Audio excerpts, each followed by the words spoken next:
Quadro Animais da cidade. Eu confundo sempre o daqui com o da Galega, né? Animais da cidade com Eliomar Russi, o Mazinho, que inclusive faz no mesmo dia o quadro lá, para complicar mais ainda. Daí, Mazinho, bom dia. Ô Jorge, bom dia especial a você, o nosso convidado e também a todos os nossos amigos ouvintes e internautas aí que estão ligadinhos aqui na nossa Rádio Itaberá. Bom, hoje nós temos como visitante especial o Aldrich Yuri Dias Ferreira, que está com a gente. Obrigado pela tua visita, né? Bom dia. Ele que é veterinário, está aqui para dar dicas aos pets e também a tutores, né? Porque tutores também precisam de orientações, né, Mazinho? É isso, Jorge. Quero cumprimentar o Aldrich, agradecer muito a presença, viu, Aldrich? Muito obrigado pela sua presença. Eu que agradeço até o convite, nada mais justo do que agradecer a todos os ouvintes, todo mundo que acompanha e que gosta dessas causas animais, né? Que é muito importante pra gente. Fantástico. A gente quer falar um pouquinho de algumas dicas, Aldrich, que exatamente vem ao encontro, exatamente como o Jorge bem colocou, dos tutores, das pessoas que de fato às vezes têm algumas dúvidas pontuais. Nem sempre, quando há um problema em relação a, vamos dizer, entre aspas, maus tratos, né, porque não é intencional, exatamente é a informação que a pessoa tem a correta. Ela acaba fazendo por isso. Às vezes falta um pouquinho de informação correta naquele momento e o cão paga um precinho, um gato, que não deveria por certos detalhes que são cruciais. Então eu queria abordar contigo hoje algumas situações bem específicas. Por exemplo, está aí o verão. Infelizmente a gente ainda sofre com chuvas aqui na nossa região, temos bastante chuvas, então a temperatura realmente tem ficado oscilando aí numa temperatura num ponto mais agradável, mas tem seus picos de calor e nós sabemos que o verão aqui é bem castigante. Cuidados essenciais, Aldo, que você que é médico veterinário, o que as pessoas realmente têm que cuidar, têm que zelar, porque daí vem as férias, vem os passeios, começa a fazer as caminhadas, agora eu vou dar mais atenção ao meu animalzinho, mas vamos lá, cuidados essenciais nessas altas temperaturas. Vamos lá, não pode se esquecer de hidratar os animaizinhos, tá? Sempre oferecer água a temperatura um pouco mais fresca, principalmente que o pessoal às vezes esquece um pote no sol, às vezes o cachorro não toma porque aquece demais a água, né? Então, potes mais frescos. A gente pode oferecer petiscos congelados. Pega um sachêzinho, põe no freezer, tira. Nesses dias mais quentes, eles adoram também. E na questão ali, principalmente que você comentou das caminhadas e tudo mais, evitar horários de maior índice de calor, tá? E sempre, se for caminhar, levar água, alguma coisa para refrescar. Tem uma concepção que acontece muito em alguns animais que se chama hipertermia, principalmente animais que têm a tendência a ser um pouco mais gordinhos, tem um focinho um pouquinho mais achatado, um bulldog inglês, um exemplo disso, alguns cães como da raça Golden, eles têm a tendência de ter digamos assim, na hora que começa a pessoa a caminhar com o animal, a temperatura dele sobe, num ponto que a gente às vezes não consegue reverter o quadro, não consegue abaixar a temperatura dele. A gente chama isso de hipertermia. Às vezes a pessoa caminha, acha que o animal está ofegante, na hora que vai pegar o animal, o cachorro está ardendo em febre, né? Que nada mais é do que a temperatura muito alta.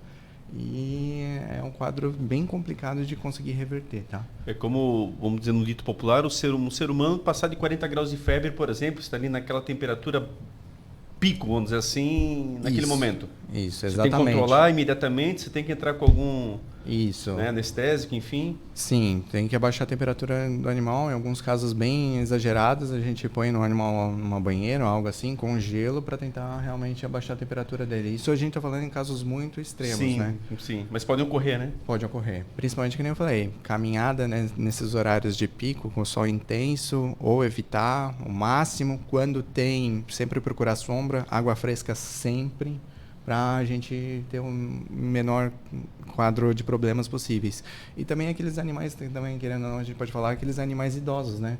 Que às vezes a gente não tem o costume de sair e tudo mais, vai ter um evento, eu quero levar ele.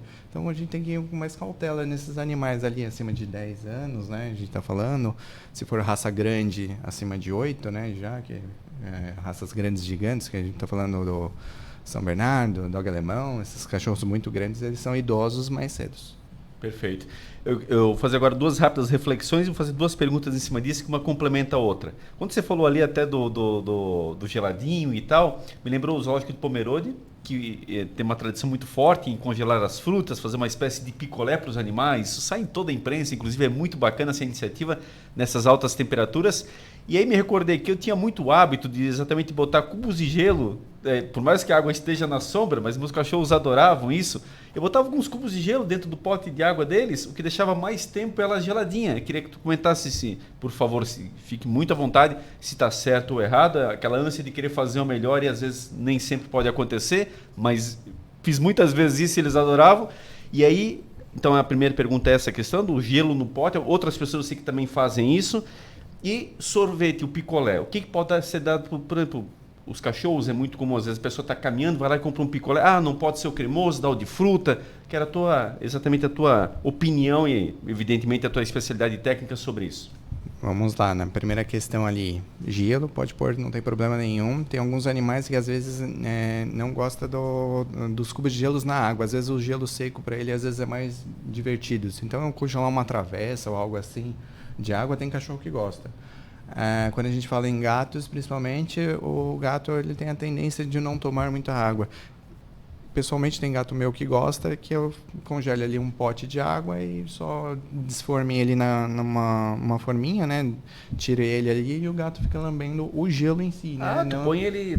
Isso, eu coloco o gelo... modo sólido mesmo, exatamente, e ele vai derretendo. E ele fica lambendo a parte sólida, ele fica lambendo o gelo. Ele gosta, então, não é todos que particularmente gostam. Mas é uma experiência com gato, principalmente, que é muito legal para fazer. Sim, sim, principalmente gato que não gosta de tomar muita água, mas fazer isso é um diferencial. É uma coisa que a gente pode tentar com eles. Na questão de picolés, obviamente, aqueles que não têm adição de açúcar, não que seja de chocolate, desde que seja de frutas propriamente dita, e não pode ter conservante, coisas assim, até considero dar. De preferência, de modo geral, não sabe da procedência, não sabe como que é feito. Exato. Não dá. Aí, e evitar frutas cítricas, tá? Então, o limão, o tradicional limão. Isso, essas frutas cítricas não são interessantes dar nos animais. Não só o limão, o morango também é um exemplo que a gente acha que o morango, porque o morango é doce, ou coisa assim. Não, o morango também ele é uma fruta um pouco mais cítrica, também não é interessante. Às vezes, é que nem falou, né, em vez de dar o picolé, algo assim, às vezes cortar uma própria fruta e dar a fruta congelada, eu acho mais interessante do que um picolé. Mas, Aldrich, vamos lá, com certeza muita gente está nos ouvindo agora, deve pensar, nossa senhora, semana que passou eu dei um picolézinho de creme e tal. De novo, aquela boa intenção de tentar fazer o melhor e evidente que o animal sente-se recompensado, ele adora se deixar, ele pega e come tudo sozinho, aquilo ali é nítido, já N imagens rodam nesse sentido. E aí? Para quem já deu, como é que funciona, o que pode prejudicar o seu animal? Vamos lá. A princípio, os animais têm um intestino muito sensível. A primeira coisa que vai acontecer, vômito ou diarreia, né? Se for nesse caso, não tem outra dúvida, direto do veterinário, qualquer colega vai atender e prontamente sobre qualquer um desses problemas, tá?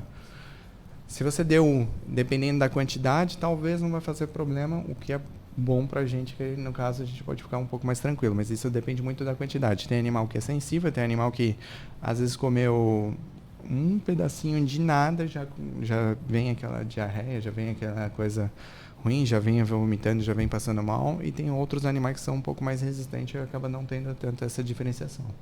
Então, em tese, tem que mais observar o comportamento dele após isso, né? Exatamente.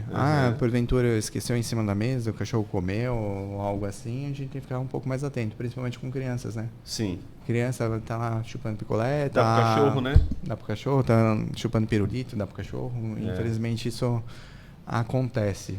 Obviamente não é mal, porque é criança totalmente inocente, né? Exato. É a boa intenção, de fato. E o cachorro, como eu disse, ele de fato ele curte. Essa que é a verdade, né? Ele fica amarradaço nisso ali, mas complica, né? Tudo que tem uma interação a mais com um animal, tudo que a gente dá de atenção para eles, eles amam. Então, eles vão querer sempre fazer. Então, uma dica que às vezes eu tô, que são aqueles cachorros, às vezes, pedinte, né? Que a gente fica sentado na mesa e tá ali do lado, a gente tá comendo uma pizza e o cachorro tá ali do lado. Tá ali. Infelizmente, tem gente que dá, né? Eu até brinco e falo assim, ó, você tem a pizza para você põe um petisco do lado, A partir do momento que ele pedir, você dá o petisco que é específico para ele, para não ter que ficar dando a nossa comida para ele, né? Porque, querendo ou não, eles são extremamente sensíveis, tem muitas doenças que podem vir a cometer, né? Diabetes, colesterol alto, tudo isso os animais têm. Então, a gente tender a dar menos o possível para evitar, melhor. Caraca, isso corta o coração, cara. Não é fácil. Eu sei, já passei muito por isso, cara. Olha, não é fácil, cara. O cachorro tá do teu lado ali, ele... Não é que ele tem um faro extremamente apurado, 6 vezes melhor do que o ser humano, isso tá mais do que comprovado em pesquisas, enfim. Então, caraca, é das situações difíceis, cara. Confesso que eu mesmo, assim, para mim, olha, o coração, ele fica... Tu sabe, tem os dois problemas ali. Exato. É aquela vontade do animal e o prejuízo que pode ocasionar ele. Mas não é fácil, cara. Confesso a ti que a alegria dele, a felicidade é tão grande, ele fica naquela situação ali, né, da expectativa. Sim, de ganhar um agrado Nossa dele, senhora, que na hora que cara. ele ganha um agrado, e aí são coisas assim que são do dia a dia, que É. pra gente às vezes não acredita na proporção que isso pode levar futuramente, né? Tu vê como evolui, né? Porque se pegar antigamente, as pessoas davam o resto do almoço por completo. Isso era uma coisa muito natural. Aqui mesmo, regionalmente, a gente lembra de infância, enfim, era o almoço que o cachorro comia e que sobrava da mesa, muita coisa nesse sentido. Pegar mais para trás ainda, o cachorro comia comida literalmente estragada muitas vezes, as pessoas deixavam no pote o dia inteiro e aquilo que estragou, azedou na geladeira, dava para os animais. Não que eu concordo com isso, estou só passando episódios das quais já superamos. Mas hoje tu vê a restrição que ocorre, não é à toa que eles vivem mais também, né? Há um cuidado maior, né, Aldo? Isso leva à longevidade dos animais, né? Sim, você estava falando de passado, né? Antigamente existia parteira. Né? Hoje em dia é uma profissão que quase não existe mais. Tinha gente que tinha criança em casa. Hoje em dia, posso falar que vai em torno de 70%, 80% todo mundo se tem filhos nos hospitais. Sim. Então não é só com os animais, é tudo a gente está evoluindo, tudo a gente está trazendo um pouco mais para frente. Verdade. Então tudo vai se adequando conforme a longevidade. Verdade. E as patinhas? Essa é uma outra questão, porque de fato, tenta pegar na patinha do seu animal, você que tem aí em casa, mas claro, com carinho, né? Pegar devagarinho, você vai ver que ele vai retrair. Fala um pouquinho das patinhas, quer dizer, aquela almofadinha que tem embaixo, aquela área sensível ali, o que ocasiona, quais são as preocupações que temos que ter? Bem, no verão, obviamente, a gente tem que ter cuidado com esse tempo asfalto quente. Exato. Tá? Perto do meio-dia, tenta você depois ali tirar o tênis, chinelo com alguma coisa e colocar o pé no chão. Nossa, dependendo da temperatura, você nem consegue ficar. Né? Isso é extremamente prejudicial a eles, tá? Essa temperatura é muito quente. E agora, principalmente essa época de chuva, seco, isso dá o que a gente chama de pododermatite. É como se fosse, digamos, grosso modo, tá? A frieira das pessoas, só que para os animais, porque esse desbalanço da microbiota mesmo da patinha deles, né? Vai para um ambiente úmido, molhado, outro seco, corta e acaba podendo ter infecções e coisas assim. Quais os cuidados ali? Evitar quando se é um asfalto quente, coisas nesse sentido, tá? Caso vá caminhar, não tem como, ele vai ter que passar, existem alguns... São gel, são substâncias que a gente aplica, que aí a gente forma uma película protetora. Então, tipo assim, é menor o problema, não que não vai ter, né? Perfeito. Ele ameniza, né? Ameniza. Então, tipo, como você faz uma camada protetora ali, né, ele vai caminhar e não vai, digamos, agredir logo de cara, né? E observar na questão uma coisa que parece muito simples, tá? Que a gente está falando animais que passeiam, que vão na rua, né? É piso e unha dos cães. Querendo ou não, essas unhas ali um pouco maiores começam a pisar torto, tem unhas que elas não param de crescer e acabam entrando dentro da carne. Então esse seria um cuidado que não é necessariamente só para aqueles animais que passeiam. Aqueles animais que passeiam geralmente quase não cortam a unha porque eles estão toda hora desgastando, né? Agora aqueles animais que são só fica dentro de casa, não vou precisar ter cuidado com a patinha, muito pelo contrário. Tem que olhar ali a poda, o corte das unhas deles para a gente não ter outros problemas. Até a unha que às vezes cresce demais e muda a posição que o animal pisa, né? E isso pode formar ali uma artrite, uma tendinite, algo nesse sentido. Ótimo, mas essa parte da unha também é muito importante. Não dá para ficar cortando em casa, né? Não é tão simples assim, né? Tem que ter um certo cuidado, né? Sim, sim. Geralmente ali quem indica o animal para banho em tosa, algo assim, ou a pessoa própria corta, né? Porque tem um limite ali, né? Você tem nervos ali, você tem uma... Exatamente. Eu gosto de comparar muito com a nossa própria unha. Se você cortar demais, chega uma hora ali que vai começar a sangrar, algo assim, e o animal, por si só, ele acaba, digamos, sangrando mais do que a gente. Pois tá? é. Isso acaba doendo um pouco, mas as unhas muito grandes também, eu posso relatar que, tipo assim, a chance deles quebrar e ficar sangrando depois já Também é acontece grande, também. é? Acontece bastante. Chega a dar bolhas nas patas pelo excesso de calor? Pode haver queimaduras nesse sentido?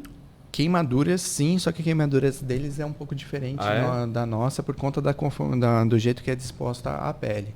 Bolhas é um pouco mais, digamos assim, difícil. Não vou falar que não dá, mas é um pouco mais difícil. Mas não é aquela bolha transparente, algo nesse sentido. O deles ali, quando eu falo assim, queimadura, é como, entre aspas, como se fosse a nossa queimadura de 3º grau. Ela abre mesmo a pele, cai tudo aquilo lá e fica em carne viva.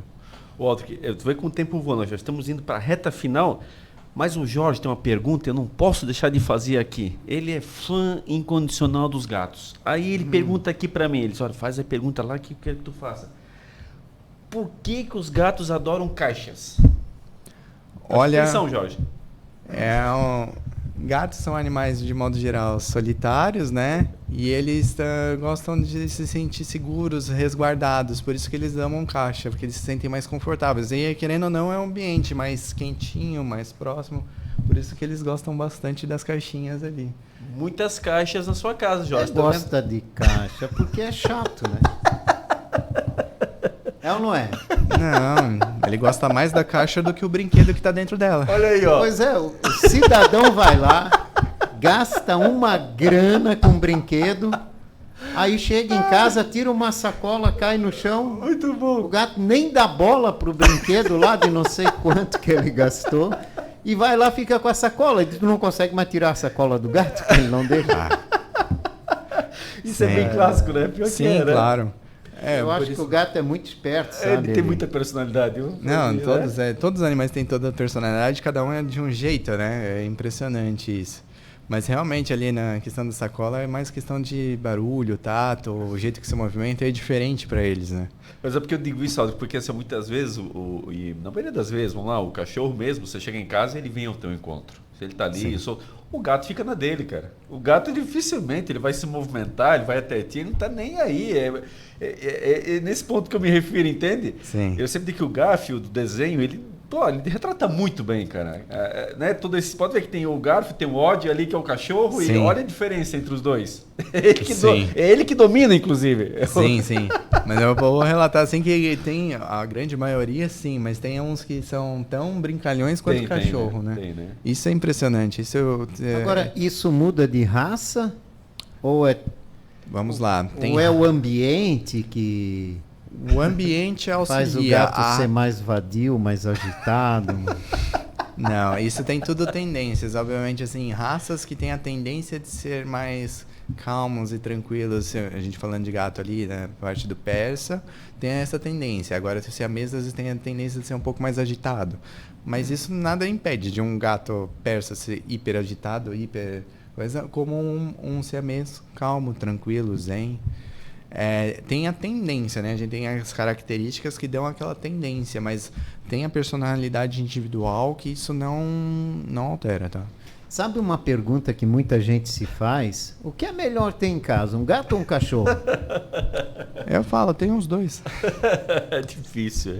É difícil. Na verdade, tem muita característica assim do que é, né? Se a pessoa, por exemplo, se a pessoa sofre de uma depressão, algo assim, às vezes o cão, ele, querendo ou não, ele é mais próximo, mais amoroso, não que o gato não seja, mas... Não, porque o gato nem vai olhar pra ti, né? Chegar pra ele e dizer, ó, tô depressivo, ele, e daí? O que eu tenho com isso? Sim. Não é assim? Maioria, Aí, por exemplo, se for nessa questão, às vezes um cachorro é um pouco melhor. Se a pessoa, digamos assim, tem uma vida mais agitada, mais independente, quase não fica em casa, O gato tende a ser um pouco mais adequado para aquela pessoa, porque o gato ele é mais independente nessa questão. Mas, obviamente, nada impede nenhum dos dois ali de ter que ter os devidos cuidados, né? Não vai pôr o gato em casa lá, ficar 7 dias fora, depois voltar e querer que ele esteja lá. É verdade, é verdade. Ô, Aldo, a questão da pouca ingestão de água por parte dos gatos. Isso preocupa muita gente, muitas pessoas ficam realmente preocupadas, estão ali mais no dia a dia em casa e acabam percebendo isso. O que fazer nesse sentido? É natural? É assim mesmo? Como é que funciona? Bem, os gatos em vida livre, de modo geral, eles têm a tendência de sempre de tomar águas correntes, tá? Porque, imagine se fosse até com pessoas, né? Quando vai lá, dicas de sobrevivência e coisa assim, água parada nunca, porque água parada é onde você tem a maior nível de contaminação de doenças e tudo mais. Eles ainda, querendo ou não, ali no instinto existe isso ainda, tá? De água parada não ser tão boa para eles, tá? Mas, de modo geral, a gente também tem um mau costume, principalmente pro gato, porque o gato ele é preguiçoso, tá? Ele não gosta de tomar água. Ele, tipo assim, ele às vezes fica... Ele tá na cozinha, mas o pote de água tá lá na sala. Ele não vai até lá para tomar água. Basicamente é isso. Então, assim, maior número de potes de água espalhado pela casa auxilia nessa questão. E quem tem a condição, quem tem puder conseguir fornecer aquelas fontezinhas que a água fica circulando, é excelente. Mas e para o cachorro, então, essa água circulando, ela mudaria alguma coisa para ele ou ficaria mesmo com uma água parada da mesma forma? O cão não tem tanto essa tendência, porque a gente domesticou já Que eu diria assim, não rejeitaria, talvez até usaria o efeito contrário para o cachorro? Ficaria um pouco receoso de tomar? Não necessariamente. Não? Tem cachorro que, por exemplo, que adora tomar água de mangueira. Uhum. É uma água corrente, não necessariamente que Mas no geral tu percebe que não há alteração? Porque não, a tendência do cão não é tipo assim, a partir do momento tem um pote normal, quero colocar um pote com água corrente. Uhum. De modo geral, no cão não aumenta o número de ingestão de água, tá? Uhum. Mas mais pela saúde dele daí, porque realmente, né, água parada, querendo ou não, sim, ela... Né? É porque a maioria dessas fontes, qual que são a vantagem dela, além de ser corrente, né? Eles têm um filtro. Uhum. Então ela, digamos assim, ela está se auto-limpando ali toda hora, todo momento. Perfeito. Então, por exemplo, é um pouco mais difícil ali na questão ali de criar um tipo de limo ou alguma coisa na água corrente. Entendi. E para fechar, basicamente nosso tempo corre muito, mas assim, é muito pertinente essa pergunta, essa questão de carrapato, pulgas, ácaros em geral, né? Enfim, como tratar isso? Antigamente se faziam vários tipos de autotratamento em casa, essa história toda, até nas pessoas, muitas vezes a onda do piolho, e isso, até a minha geração passou por isso inclusive. Como é que trabalhamos atualmente essa questão? Como é que se trata o animal? E aí já emenda a questão da própria coceira, o animal que está se coçando demais, se é necessariamente isso ou não? Quer dizer, como é que a gente pode contextualizar isso aí? Sim, a grande maioria de pulgas e carrapatos a gente consegue observar se tem, né? Obviamente tem a tendência, tipo assim, eu passei bastante o cachorro, o interessante é a gente fazer um controle maior do que um animal, por exemplo, que é domesticado, mas não que aquele animal que está em casa nunca vai ter. Sarna é um pouco mais complicado, porque sarna às vezes pode se confundir com uma doença de pele, por exemplo, uma infecção bacteriana ou algo nesse sentido. Então, vamos falar assim, digamos que tratar a sarna é interessante fazer com um veterinário, que a gente faz o raspado de pele, a gente olha no microscópio e determina, tem sarna, não tem, algo mais específico. A sarna é um pouco mais delicada de, digamos, tratar em casa. Perfeito. Tá? Agora, as pulgas, carrapato e os vermes, tá? Que nessa época do ano aqui, né, no início da primavera e do verão, digamos, dissemina muito mais. A gente consegue fazer o controle em casa. Obviamente, o controle, quando eu falo, não é quando o animal está todo vermelho, todo cheio de ferida. Isso, sim, infelizmente, vamos ter que ir no veterinário para ver se não tem que só realmente medicamento ou não, vai ter que dar algo a mais para curar. E nesse sentido. No caso ali, existem diversos produtos no mercado, tá? Tem aqueles produtos que a gente chama de puron, que eles aplicam em cima da pele. Tem produtos que aplicam em cima da pele, mas a ação dele é sanguínea, o produto se absorve pela pele, né? E no dorso do animal, né? Isso, se aplica no dorso do animal, só que ele é absorvido pela pele e passa na corrente sanguínea. A grosso modo é como se fosse o adesivo de nicotina, tá? Apesar da gente colocar o adesivo de nicotina, ou ele vai só liberando nicotina que vai no sangue. Esses produtos específicos, ele se aplica na pele, mas ele vai na corrente sanguínea. Os comprimidos, tá? Esses, assim, de uso, que no caso a gente vai lá no sistema mais geral, que ele consegue atingir o sistema sanguíneo, são mais eficazes, tá? Do que, por exemplo, meu cachorro tá com pulga, carrapato, eu dou um banho. Por quê? A grande maior parte dos animais, dessas pulgas e carrapatos, tá? Eles olham o animal, olham o cão e o nosso gato, nada mais é do que para eles é um alimento. Né? Ele vai lá, sobe no animal, se alimenta do sangue e depois disso ele fica no ambiente. Sim. O carrapato, por exemplo, ele tem a vida dele e dura 2 anos no total, em todos os ciclos. E não é 2 anos que ele fica no animal, não. Ele sobe, se alimenta e depois ele já desce pro ambiente para fazer. Então, o banho é menos eficiente por conta disso, né? Porque o banho a gente mata o que está ali no animal na hora. O que está no ambiente... Tem que se medicar. O que tá coisa... Essa aqui é a recomendação, né? Sim. Procurar um médico veterinário e Exatamente. fazer a alimentação correta, né? Exatamente. E utilizar o produto mais adequado. Deixa os teus contatos aí, quem quiser maiores informações, quem quiser entrar em contato contigo, como é que faz? Vamos lá. Tem o Instagram, veterinário Aldrich, veterinário ALDRICK. Meu nome é um pouquinho mais complicado. Ou, se não, meu telefone é o 4799-278-6619. Tem o WhatsApp também, nesse mesmo número. Ou, se não, pode ir diretamente conversar comigo na minha clínica. Fica ali na rua Dr. Pedro Zimmer, 6273, sala 3, lá na Itopava Central, em frente a 1001, no mesmo prédio da Odonto Company. Maravilha. Obrigado pela tua presença, Viola. Eu que agradeço. É isso, Jorge. Mais um quadro essa semana. Acho que dicas valiosas, questões aí bem importantes que os tutores muitas vezes aí recorrem à internet, acabam buscando as mais diversas informações. Nada melhor que um profissional veterinário para poder esclarecer para nós aí. Isso. Então, um abraço muito especial a você, aqui ao Aldrich também, e aos nossos amigos ouvintes, internautas. Um abraço também muito especial e até semana que vem. Até semana que vem, Mazinho, com o quadro Animais da Cidade.